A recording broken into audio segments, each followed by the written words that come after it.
Number 1, घोड़े जैसी चाल। एक बात बताओ, जब भी आप ये आवाज सुनते हो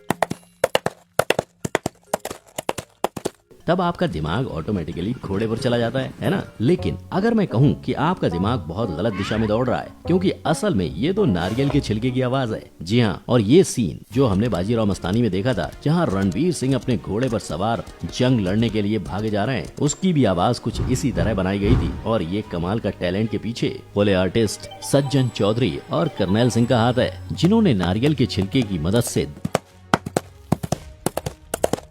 इस दमदार सीन को और दमदार बना दिया। लेकिन सिर्फ नारियल से काम नहीं ना बन पाएगा, क्योंकि जैसा कि आप देख सकते हो, वो घोड़ा कोई कंक्रीट के सड़क पर तो टहल नहीं रहा है, बल्कि वो तो जंग के मैदान पे दौड़ता हुआ दिखाई दे रहा है। इसलिए इस आवाज की हूबहू नकल करने के लिए इन्होंने बड़ी चालाकी से मिट्टी पर पड़ रहे घोड़े के कदम की नकल नमक से की थी। मड होना चाहिए यहाँ पर, तो हम लोग मड का फील देने के लिए सॉल्ट का इस्तेमाल करते हैं।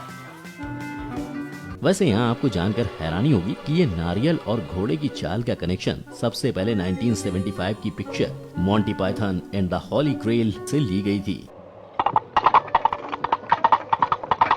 जिसका इस्तेमाल आज भी किया जाता है। पर मुझे बताएं, आपके दिमाग में क्या सवाल आ रहा होगा कि ये फोले आर्टिस्ट क्या होते हैं? हाँ, तो ये फोले आर्टिस्ट वो लोग होते हैं जो फिल्म में चल रहे सीन के पीछे सारे एक्स्ट्रा आवाज, जैसे कोई ताली बजा रहा है या जोर से सांस ले रहा है या जानवर की आवाज, ऐसी आवाजों को और भी अच्छी तरह से बताने के लिए अपने आजू बाजू से मिलने वाली वेस्ट चीजों से रियलिस्टिक आवाज बनाते हैं।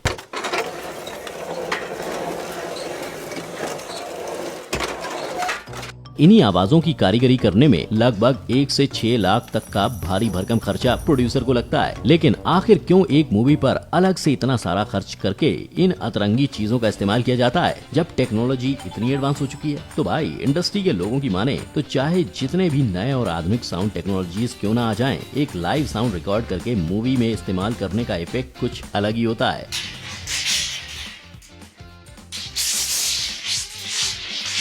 जो कोई भी आर्टिफिशियली मेड साउंड से नहीं हासिल हो सकता है। और आप मानोगे नहीं, ये जो टेक्निक की हम बात कर रहे हैं वो दरअसल 1920 से चली आ रही है, जिसको शुरू करने का श्रेय जाता है जैक फोले को, जिन्होंने इसकी शुरुआत की थी साइलेंट एरा के जमाने में, जब मूवीज में कोई डायलॉग नहीं हुआ करते थे। पूरी मूवी सिर्फ एक्टिंग, इमोशंस और साउंड इफेक्ट्स पे ही चलती थी। जैसे कि चार्ली चैपलिन की कोई भी मूवी देख लो, और वो अपने आजू बाजू की चीजों से मूवीज में ये रियलिटी के इफेक्ट्स लाते थे। इनका इम्पैक्ट इतना ज्यादा था कि आज इन्हीं आर्टिस्ट को फोले आर्टिस्ट भी बुलाया जाता है। नंबर 2, कदम कदम बढ़ाए जा।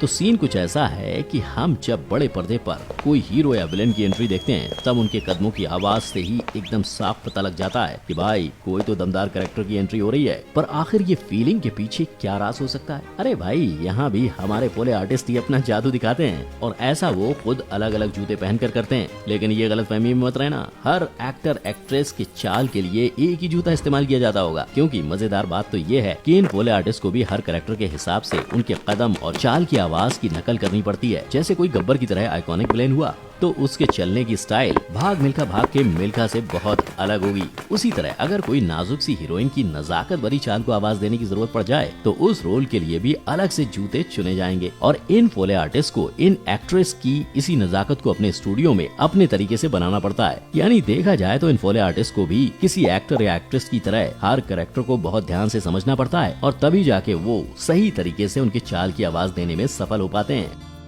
नंबर 3, बरसों रे मेघा मेघा। ये कोजी और कंफर्ट वाली फीलिंग बस बड़े पर्दे पर दिखती है, क्योंकि पर्दे के पीछे की कहानी तो बहुत ही अलग है। क्योंकि आप मानोगे नहीं, हम फिल्मों में जिस बारिश के सीन को देख के और उसकी हल्की हल्की आवाज को सुन के इतने बह जाते हैं, उसे रिकॉर्ड करने के लिए कोई बारिश में खड़ा नहीं हो जाता, बल्कि जैसे कि मैंने कुछ देर पहले कहा था, फोले आर्टिस्ट बारिश की आवाज हूबहू निकालने के लिए नमक और शक्कर का इस्तेमाल करते हैं।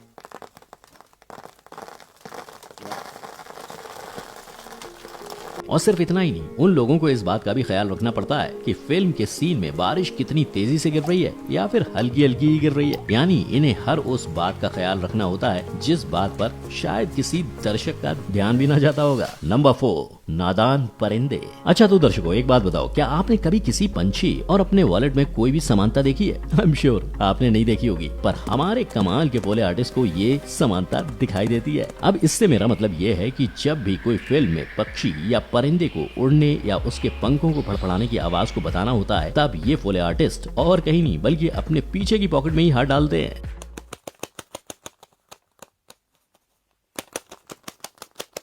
वैसे आप तो जानते ही होंगे कि बॉलीवुड और पक्षियों का अपना अलग ही कनेक्शन है, क्योंकि लगभग हर बॉलीवुड फिल्म में एक आधा पक्षियों का सीन तो जरूर होता ही है। लेकिन अब एक पक्षी के पंखों के लिए वॉलेट तो चल जाएगा, पर तब क्या जब सीन में ढेर सारे पक्षी एक साथ उड़ते हुए दिखाई देंगे? फिकर नॉट, क्योंकि फोले आर्टिस्ट के पास हर सवाल का सॉल्यूशन है। क्योंकि पक्षियों के झुंड के लिए ये लोग अक्सर हाथ में पहने जाने वाले ग्लव्स का इस्तेमाल करते हैं। यानी एक मामूली से पक्षी की आवाज की नकल करने के लिए इन फोले आर्टिस्ट को बहुत सी बातों का ध्यान रखना पड़ता है। Number 5, action packed scene. वैसे आपने भी रोहित शेट्टी की फिल्मों में एक्शन सीन्स तो देखे ही होंगे। आपको ये जान के हैरानी होगी कि ये सीन में जो हड्डियों के तोड़ने मरोड़ने की आवाज आती है ना, वो दरअसल सब्जियों से निकाली जाती है।